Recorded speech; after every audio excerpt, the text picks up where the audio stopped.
Hello again, this is Mr. Harris. We're working with the AFM Indicators, Standard 2.04, and the purpose of this video is actually a correction to the graph for the first video that I produced in this series, for example 1 on Standard 2.04.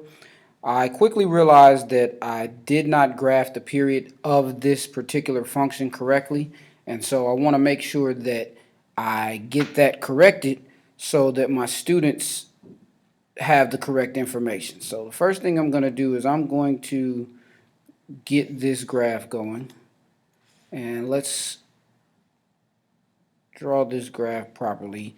Now, all of the other information on that particular previous video is correct. However, I do not want to leave you hanging with incorrect information, the wrong graph.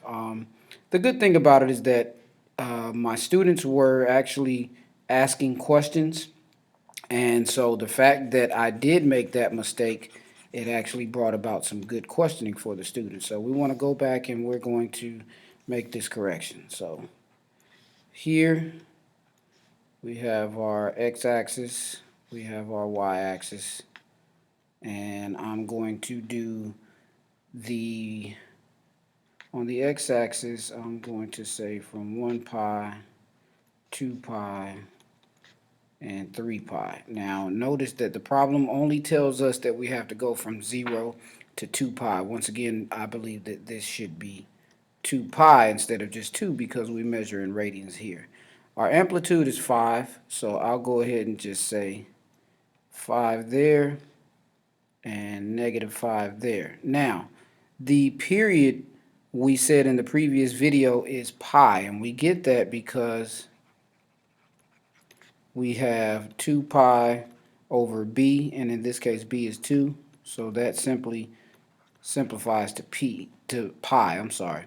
So if we graph this again, what's going to happen is notice this is the cosine function, so it starts high. So we're going to go down here, curve back up, and come back up to +5. Then we're going to go down again because it tells us to go from 0 to 2 pi. And we're going to end right there. So we actually have 2 full periods in this particular graph. So right here, this is the ending of one period. So from here to here is a period. And then from here to this point here is another period. So this is the corrected version of the graph for example 1 on the Algebra Advanced Functions and Modeling Indicators, Standard 2.04.